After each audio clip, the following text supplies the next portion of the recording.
السلام علیکم ورحمۃ اللہ وبرکاتہ۔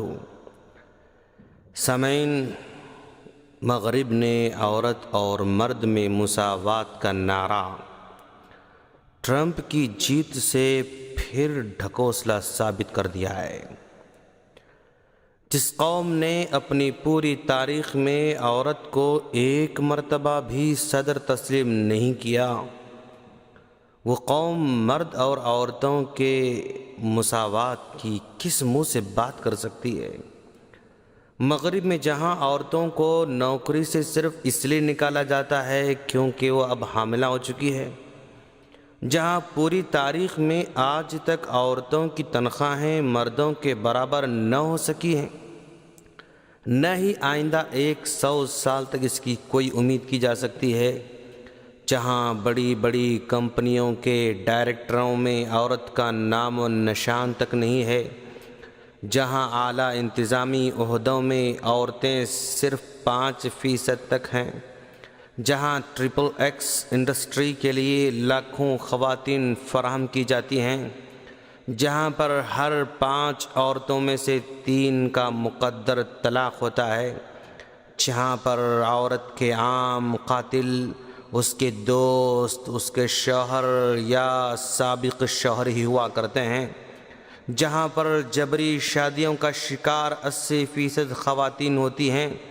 جہاں پر عورت شادی شدہ ہونے کے باوجود بھی مرد کی کمائی سے آرام نہیں کر سکتی ہے، جہاں پر عورت ماں بننے کے باوجود بھی بچوں کی کمائی سے آرام نہیں کر سکتی ہے، جہاں عورت کسی کی بیٹی ہونے کے باوجود بھی باپ کی نصیحت قبول نہیں کرتی ہے، جہاں پر عورتوں کی آبرو ریزی کرنے والے کو کوئی سبق نہیں سکھایا جاتا ہے، جہاں پر عورتوں کے ساتھ جیلوں میں بھی بدسلوکی کی جاتی ہے، معمولی کھانے پینے کی چیزیں، صابن، شیمپو تک کے لیے عصمت کا سودا کرنا پڑتا ہے، جہاں پر فوج میں بھی عورتوں کے ساتھ بدسلوکی عام ہے۔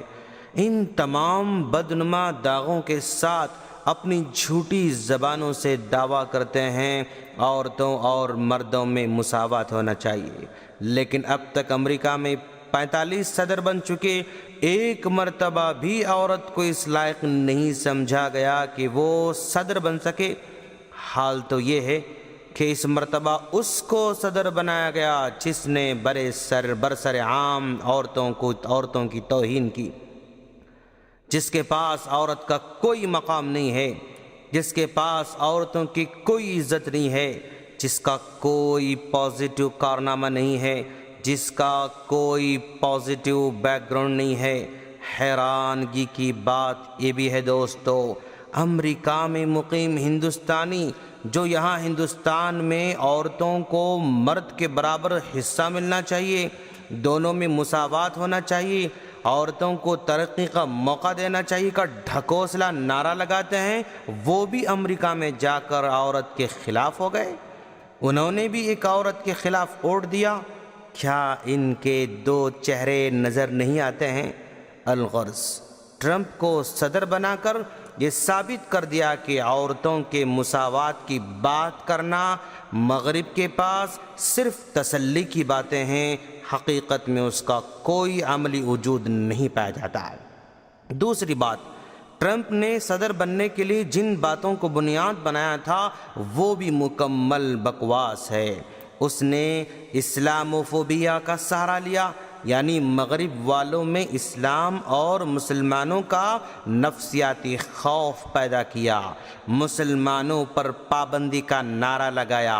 عوام بھی کتنی بیوقوف ہے دوستو، جو میڈیا کی ہر بات پر یقین کر لیتی ہے، اس کے پاس نہ سٹڈی ہے، نہ تجزیہ ہے، نہ سمجھ ہے، نہ بوجھ ہے، مسلمانوں سے کیوں کر ڈر رہی ہے، حالانکہ اس وقت مسلمانوں کے پاس نہ سیاسی طاقت ہے، نہ فوجی طاقت ہے، نہ اس کے پاس سائنس اور ٹیکنالوجی کے کمالات ہیں، نہ معاشی خوشحالی کی طاقت ہے، حتیٰ کہ میڈیا نے مسلمانوں کو اس قدر منفی بنا کر پیش کیا کہ کوئی اس سے متاثر بھی نہیں ہو سکتا ہے، پھر بھی یہ سیاسی بازیگر ہر جگہ مسلمانوں کا خوف پیدا کرتے ہیں۔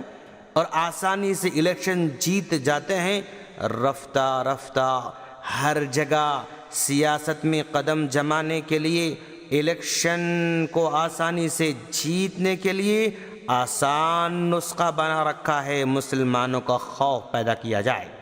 الیکشن جیتنا ہو تو بس مسلمانوں کے خلاف بولو، ان پر پابندی کی بات کرو، ان کے خلاف نفرت کا ماحول پیدا کرو اور الیکشن جیت جاؤ۔ ہندوستان میں بھی یہی حربہ استعمال کیا جا رہا ہے۔ ایسے موقع پر مسلمانوں کو بھی صبر کا مظاہرہ کرنا ہوگا۔ تاریخ بھی اس بات پر گواہ ہے کہ فرعون بھی اپنی سلطنت کا بغیر اپوزیشن کا بادشاہ تھا، اس کی برابری کرنے والا کوئی نہیں تھا۔ ساری فوج اس کی، ساری زمین اس کی، ساری دولت اس کی، ساری رعایا اس کی، سارے باغات اس کے، سارے کاروبار اس کے، ہر گھر میں اس کا راج تھا۔ اس کے باوجود بھی ایک نہتے موسیٰ، جن کا نہ کوئی مددگار تھا، نہ کوئی رسوخ تھا، نہ مال تھا، نہ تجارت تھی، نہ خاندان تھا، نہ کوئی سہارا تھا، فرعون نے لوگوں سے یہ کہا کہ یہ موسیٰ تم کو اپنے ملک سے نکالنا چاہتا ہے، تم پر غالب آنا چاہتا ہے۔ دیکھا آپ نے کہ فرعون بھی اسی سائیکولوجی کو استعمال کر چکا ہے، اور آج کے سیاسی بازیگر بھی فرعون کی سیاسی چال بازیوں کو ہی استعمال کر رہے ہیں۔ جب ہمارے آخری نبی صلی اللہ علیہ وسلم آئے تب بھی یہ فوبیا جان بوجھ کر پیدا کیا گیا۔ دار الندوہ میں مکہ کے سردار سر جوڑ کر بیٹھتے تھے کہ کس طرح اللہ کے رسول اور اسلام کو بدنام کیا جائے، اس کی اشاعت کو روکا جائے۔ شاعر اور کاہن تک کہا گیا۔ عرب کے قبیلوں میں یہ بات پھیلائی گئی کہ مکہ میں ایک جادوگر ہے جو اس کے زیر اثر آ جاتا ہے، وہ اپنے آبائی دین کا نہیں رہتا، وہ اپنے خاندان سے کٹ کر اسی کا ہو جاتا ہے، اس کے پاس ایسی چیز ہے جو ماں باپ، میاں بیوی اور بھائیوں کے درمیان جدائی پیدا کر دیتا ہے۔ اب بتائیں، جب رحمت للعالمین کے خلاف ہی فوبیا پیدا کیا گیا تو ہم اور آپ کس کھیت کی مولی ہو سکتے ہیں دوست؟ تاریخ میں جس قدر مسلمانوں کے ساتھ بے انصافی ہوئی، جس قدر ظلم ہوا، جس قدر عدم رواداری کا معاملہ کیا گیا، اگر کسی اور قوم کے ساتھ کیا گیا تھا تو وہ قوم مٹ گئی ہوتی، اس کا نام و نشان تک نہ ہوتا۔ دور حاضر مسلمان نہ تعلیم میں آگے ہیں، نہ فوج میں، نہ سیاست میں، نہ تجارت میں، نہ سائنس میں، نہ ٹیکنالوجی میں، نہ میڈیکل میں، پھر بھی دنیا کا سب سے تیزی سے پھیلنے والا مذہب یہی ہے۔ کیا وجہ ہے؟ کیا وجہ ہو سکتی ہے دوستو؟ صرف اس کی خوبیاں ہیں جو کسی اور مذہب میں نہیں پائی جاتی ہیں۔ اسلام اپنی خوبیوں کے بل بوتے پر پھیلتے جا رہا ہے، کسی کے پھیلانے سے نہیں، کسی کے سمجھانے سے نہیں، کسی کے بولنے سے نہیں، کسی کے تائید کرنے سے نہیں، وہ اپنی خوبیوں کے بل بوتے پر ہر گھر کے دروازے کو دستک دے رہا ہے۔ اس کو جتنا ہی دباؤ گے اتنا ہی ابھرے گا۔ ٹرمپ کی کامیابی مغرب کی بیمار ذہنیت کا نتیجہ ہے۔ جو قوم بیمار ذہنیت کے ساتھ پلتی رہے گی، اس کے میرے کارواں، اس کے لیڈر ہمیشہ اس کو لوٹتے رہیں گے۔ سب کو لے کر چلنے کے بجائے الگ چلنے کی بات کریں گے۔ سب کے لیڈر بننے کے بجائے ایک محدود فکر اور تنگ ذہنیت کے لوگوں کے ہی لیڈر بننا چاہیں گے۔ ایسے نازک موقع پر مسلمانوں کے پاس کیا لاہ عمل ہونا چاہیے، ہم اگلی کڑی میں ذکر کریں گے انشاءاللہ۔ ہم اللہ سے دعا کرتے ہیں کہ باری تعالیٰ تو لوگوں کو صحیح فکر عطا فرما اور مسلمانوں کو اسلام کو سمجھ کر عمل کی توفیق عطا فرما، اور ساری دنیا والوں کو اسلام کی سچائی کو سمجھنے کی توفیق عطا فرما۔ آمین۔ السلام علیکم ورحمۃ اللہ وبرکاتہ۔